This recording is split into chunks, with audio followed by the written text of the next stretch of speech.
Namo Amitofo, Namo Amitofo, Namo Amitofo. Hai teman-teman semuanya, salam bahagia dan sehat selalu ya. Di video kali ini saya akan membahas keistimewaan dari alam Sukawati Buddha Amitabha yang ke-8. Semoga ini bisa bermanfaat buat kita semua. Sebelum saya memulai video ini, mohon untuk subscribe, like, komen, dan share ya. Oke teman-teman semuanya, di part keempat ini kita sudah menjelaskan 7 keistimewaan dan akan saya lanjutkan ke keistimewaan ke-8. Keistimewaan ke-8 adalah ajaran ini diakui kebenarannya dan dilindungi oleh semua Buddha ya. Jadi bukan satu Buddha saja, namun semua Buddha. Untuk mengawali video ini saya akan membaca beberapa teks sutra ya. Semoga ini bisa menambah pengetahuan kita.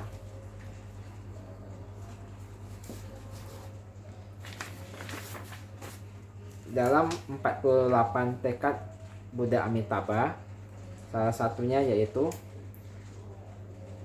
apabila aku menjadi Buddha, para Buddha yang jumlahnya tak terbatas di 10 penjuru semesta tidak memuji namaku, maka aku tak akan meraih pencerahan sempurna. Jadi di sini ada Buddha yang jumlahnya tak terbatas di 10 penjuru semesta ya, ikut memuji nama Buddha Amitabha. Kemudian kita lihat lagi. Sariputra, sebagaimana aku sekarang memuji manfaat yang tak terkira dari jasa dan kebajikan Buddha Amitabha, di dunia timur ada Asobya Buddha, Merudwaja Buddha, Mahameru Buddha, Meru Prabhasa Buddha, Sugosa Buddha, dan Buddha-Buddha lainnya yang tak terhingga seperti pasir sungai Gangga. Semuanya turut memujinya dengan menampilkan lidah maha besar yang dapat terdengar di Trisahasra Mahasahasra Lokadatu Jagat Raya dengan kata yang tulus dan nyata. Semoga makhluk patut percaya dan memuji mengingat dengan teguh akan jasa dan kebajikan yang tak terkira dari sutra yang dikaruniai dan dilindungi oleh semua Buddha ya. Jadi kemudian dilanjutkan lagi, Sariputra, di dunia selatan, dunia barat, dunia utara ya, dunia atas, dunia bawah ya, segenap penjuru ya. Ini semua Buddha ikut mengakui kebenarannya dan melindungi juga ya. Dapat kita ketahui diakui kebenarannya ini bagaimana ya mengakui kebenaran? Kan cukup satu Buddha aja dong, kenapa harus sampai semua Buddha ikut juga yang mengakui kebenaran ini ya. Jadi kita kasih contoh, misalnya saya memperkenalkan mobil listrik ya. Mobil listrik ini saya bilang anti polusi ya, lebih irit energi juga. Jadi pada saat saya kasih tahu produk mobil listrik ini, mungkin ada yang belum pernah dengar, belum pernah lihat ya. Mereka mungkin ragu ya. Ragu. Masa sih benar nggak gitu. Nah, untuk itu Sang Buddha ikut ya, mengatakan saya sudah melihat manfaat ini. Selain saya juga ada yang lain gitu.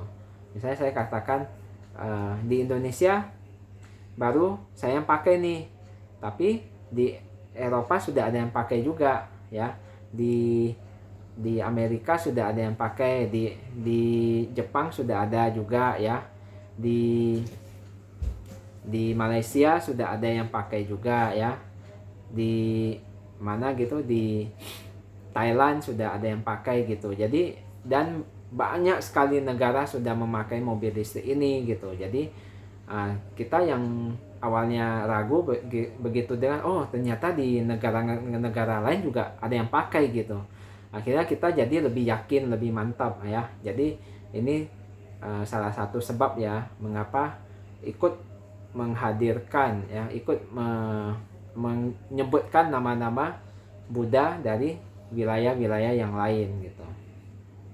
Dan para Buddha ini juga melindungi ya, semua Buddha ini juga melindungi ajaran ini ya.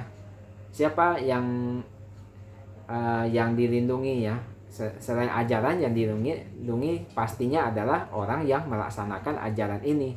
Para Buddha akan melindungi orang tersebut ya. Jadi tidak perlu khawatir ya. Jadi kita yang melafal nama Buddha Amitabha bertekad terlahir di alam Sukawati, bukan saja satu Buddha ya yang melindungi, tapi semua Buddha ya. Coba bayangkan semua Buddha melindungi kita. Itu luar biasa sekali ajaran ini. Kalau dalam teks sutra itu melindunginya Fu Nian ya, kata 2 huruf ya, Fu Nian. Fu itu adalah melindungi, Nian itu adalah mengingat, memikirkan. Jadi Sang Buddha itu selain melindungi kita juga mengingat kita gitu ya. Biasa yang melindungi orang itu pekerjaannya yaitu bodyguard ya. Nah, kalau bodyguard dia kan cuma melindungi doang. Jadi kalau udah selesai jam kerjanya ya dia udah selesai gitu ya. Dan tidak memikirkan majikannya, dia pikirin mungkin ke yang lain, misalnya keluarganya atau urusan dia yang lain. Tapi kalau misalnya Buddha, dia selain melindungi kita juga memikirkan kita, mengingat kita, merindukan kita gitu. Tahu nggak teman-teman yang biasa melindungi kita plus memikirkan, merindukan kita itu siapa ya? Kira-kira teman-teman tahu nggak? Ya, saya kasih jawabannya ya. Yang melindungi kita dan memikirkan kita itu biasanya adalah orang tua kita ya. Nah, orang tua kita selalu melindungi kita dan juga memikirkan kita juga ya. Jadi kasih sayang seorang Buddha bagaikan kasih sayang orang tua kepada anaknya ya. Nah, apa yang membuat Buddha memikirkan kita ya? Buddha memikirkan kita itu kapan kita bisa menjalankan ajaran ini, kapan kita bisa lepas dari lautan penderitaan ini, kapan kita bisa lahir di alam Sukawati ya. Jadi setelah memikirkan itu kita menjadi lebih spesial ya, lebih terharu juga gitu melihat teks sutra ini gitu ya. Seperti orang tua merindukan anaknya ya. Orang tua misalnya kalau anaknya merantau setahun, 2 tahun, 3 tahun tidak kembali ya, orang tua pasti rindu yang memikirkan ya. 10 tahun tidak balik lebih rindu lagi. Nah, kalau Buddha Amitabha sudah tunggu kita berapa lama ya? Lebih kurang sudah 10 kalpa ya Buddha Amitabha menunggu kita supaya bisa kembali ke alam Sukawati ya. Di sana kita bisa bebas dari lautan penderitaan ya. Untuk itu ajaran sutra ini sangat bermanfaat ya, sangat luar biasa ya. Bukan saja satu Buddha yang mengakui kebenarannya, tapi semua Buddha ikut turun tangan ya. Saya akan membaca beberapa kutipan sutra lagi biar lebih mantap ya, lebih meyakinkan.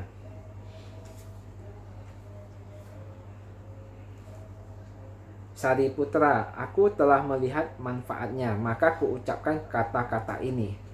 Nah, ini dari Buddha Sakyamuni yang berkata ya, aku telah melihat manfaat ini gitu ya.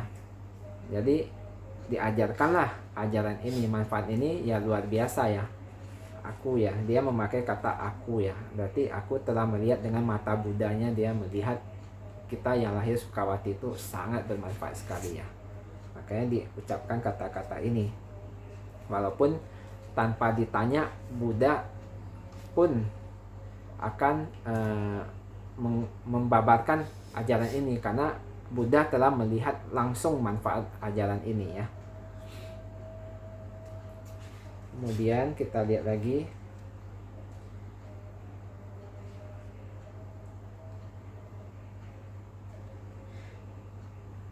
Sariputra, seperti aku sekarang memuji jasa dan kebajikan semua Buddha, dan semua Buddha juga memuji jasa dan kebajikanku yang tak terkirakan.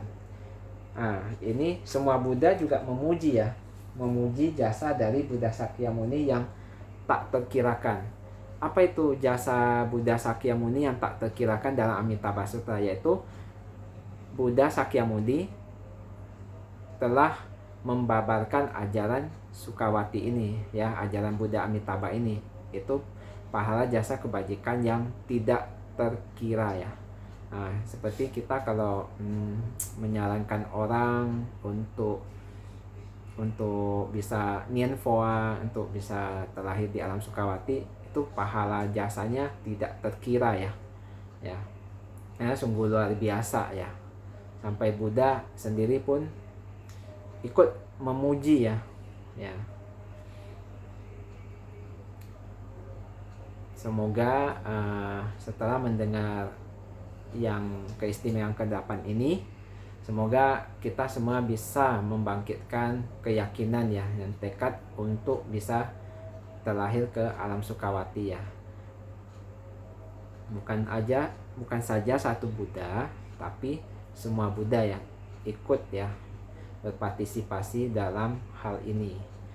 Beginilah video kali ini, semoga bisa bermanfaat untuk kita semua ya. Namo Amitabha, Namo Amitabha, Namo Amitabha.